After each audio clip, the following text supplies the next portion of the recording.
Olá, tudo bem? Mais um dia que nós estamos fazendo e falando sobre a série Reposicionamento, né? E essa série Deus falou muito comigo por N experiências que eu tive e tenho tido com Deus e uma busca incessantemente pela minha identidade, não só a minha identidade em Deus, mas a minha identidade ministerial. A minha identidade como cidadã dos céus, a minha identidade como mãe, como filha, como esposa, como tudo, como aquela pela qual o Senhor me criou. E eu descobri nessa minha busca que eu tinha muitos sentimentos de rejeição dentro de mim. Algo que eu jamais imaginei que eu tinha, porque eu vim de uma família que eu nunca percebi rejeição nenhuma. E eu nunca me senti rejeitada. Mas nessa minha busca eu percebi que havia sim rejeição em mim. E eu entendi que todo ser humano, seja de quando for, ele passa por rejeição. Por mais que ele não foi rejeitado, ele se sente rejeitado em algum momento. Na escola, nos relacionamentos, na igreja, né? Nas amizades. E isso é algo que vai marcando a nossa vida. E eu quero falar rapidinho sobre um rapaz na Bíblia que foi rejeitado, que se sentiu rejeitado e talvez tenha sido rejeitado desde quando era bebê. Mas que conforme o tempo foi passando, foi deixando marcas na sua vida que aparentemente eram irreparáveis. E muitas vezes quando nós somos rejeitados, nutrimos esse sentimento, nós achamos que algumas marcas serão irreparáveis. E o texto que eu quero ler com você está em 2 Samuel capítulo 9, e diz assim no verso 1: Certa ocasião Davi questionou a si mesmo: será que alguma pessoa da família de Saul ainda vive? Se houver, eu gostaria muito de encontrá-la e fazer algo de bom por esta pessoa em memória da minha amizade por Jonatas. Então convocaram Ziba, um dos servos da família de Saul, para apresentar-se a Davi. E o rei lhe indagou: tu és Ziba? E ele prontamente respondeu: teu servo, senhor. E o rei prosseguiu: resta ainda alguém da família de Saul a quem eu possa demonstrar a lealdade de Deus? Ao que replicou Ziba: ainda há um filho de Jonatas aleijado de ambos os pés. E o rei desejou saber e onde ele se encontra agora. E diante do que Ziba lhe disse: na casa de Maquir, filho de Amiel, em Lodebar. Então em seguida o rei Davi mandou trazê-lo da cidade de Lodebar. Por enquanto até aqui. Queridos, essa é a história de Mefibosete, filho de Jonatas. E a Bíblia diz que ele morava numa cidade chamada Lodebar. Mefibosete, ele era neto de Saul, ele era da linhagem real, ele era um príncipe. Mas ele morava nessa cidade por quê? Porque quando Saul e Jonatas morreram, ele saiu fugido com a sua mãe, né, com a concubina que tinha tido o filho com Jonatas. E a palavra de Deus diz que ele quebrou os pés e, como claro não tinha nenhum tratamento na época, ficou aleijado. E Lodebar é uma cidade cujo significado do nome significa terra do esquecimento, ou então lugar sem pasto. Lugar que não tem vida, lugar que não produz vida, lugar que não traz alimento para ninguém, lugar que ninguém quer estar, lugar que não frutifica, que não dá para plantar nada. E era terra de esquecimento, por quê? Porque pessoas leprosas ficavam lá, deficientes ficavam lá, como se isso fosse uma doença, como se o amor não valesse, como se os sentimentos dessas pessoas não fossem importantes. E então essas pessoas eram colocadas ali. Mas a palavra de Deus diz que Davi se lembrou. E Davi quis falar com ele. E olha só que interessante. No versículo 6. Então Mefibosete, filho de Jonatas, neto de Saul, veio à presença de Davi e se prostrou com o rosto em terra e fez-lhe reverência. E Davi o chamou pelo nome, Mefibosete, e ele prontamente respondeu ao rei: eis que teu servo, Senhor. Então Davi o tranquilizou, dizendo: Não temas, porquanto o chamei para lhe demonstrar bondade. Por amor a Jonatas, teu pai, meu amigo, restituirei todas as terras de Saul, pai de teu pai, e tu sempre haverás de comer à minha mesa. Eu vou ler só até aqui para te dizer duas coisas.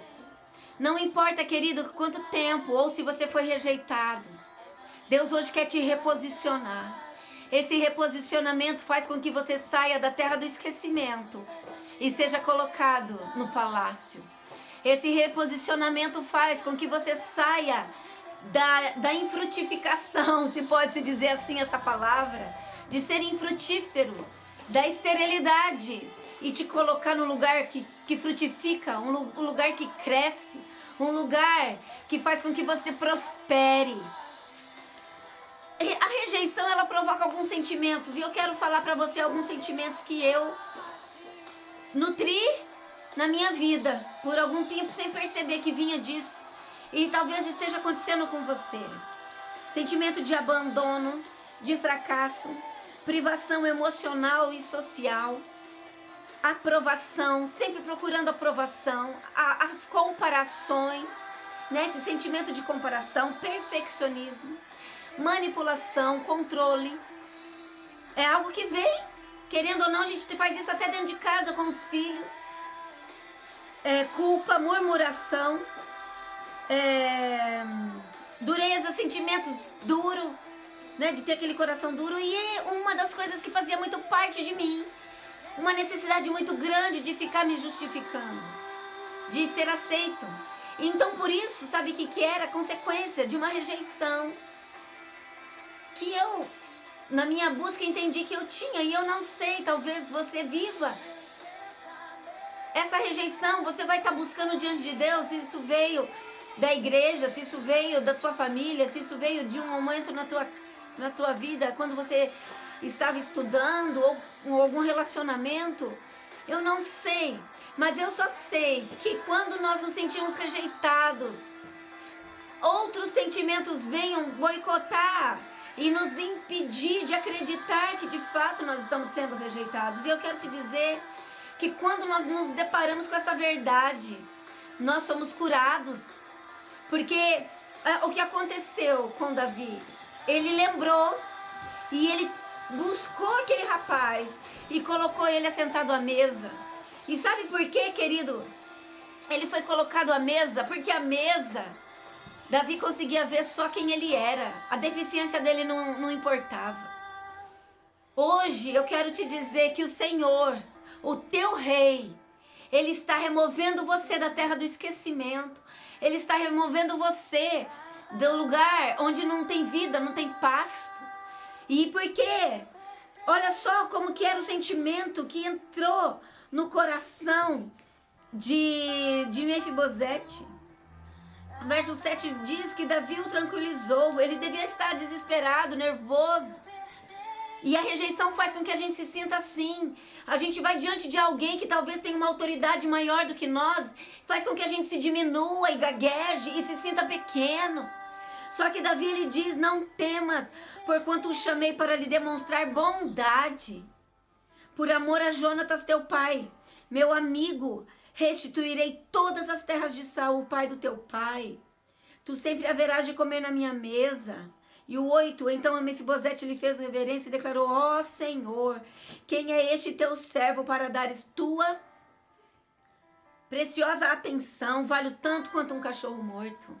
Sabe, querido, sabe que o cachorro morto é aquele que, naquela época principalmente, lambia as feridas dos leprosos. E eu quero dizer para você, muitas vezes nós estamos assim, no sentido tão pequenos, que outras pessoas não vão nos dar valor mais. Parece que tudo que nós fazemos não é importante. E esse é um sentimento maligno. E hoje, sabe o que acontece? O que Deus quer? Tirar você de Lodebar e te colocar na mesa do rei. Deus quer te colocar na mesa do rei. E é este lugar que é o teu lugar. Ele quer te reposicionar. Sair de Lodebar para o palácio. Reposicionamento. Sair da rejeição para a posição na qual o Senhor te colocou.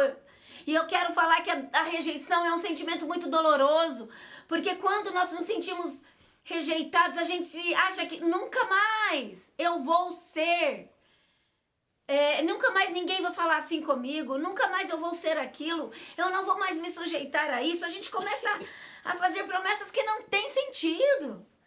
Na verdade, o que Deus quer é nos colocar na posição pelo qual Ele nos criou. E essa dor da rejeição, ela tem que ser removida. E uma coisa que é importante, que eu aprendi com um pastor, Douglas Gonçalves, ele diz uma frase que para mim faz toda a diferença. Mais importante do que você descobrir quem te rejeitou, é você saber e entender quem te aceitou. Quem te aceitou foi o rei. As pessoas que estavam rejeitando aquele rapaz ficaram para trás. De repente, ele foi removido daquela condição subhumana e colocado no palácio. E a vida dele foi mudada, a vida financeira, a vida espiritual, a vida emocional, tudo. Hoje, Deus está te reposicionando. Deus quer te levantar para viver e tomar, e comer, e experimentar tudo que Deus tem para você. Mas isso precisa que você tome uma posição. Uma posição. Amém? Essa posição está lá em Isaías, onde diz: se quiserdes e me ouvirdes, comereis o melhor dessa terra. Querido, eu quero declarar que o Senhor está te reposicionando, te tirando de Lodebar e te colocando no templo, no palácio, assentado à mesa do rei, onde as suas deficiências não têm nenhuma importância. O que importa é quem você é.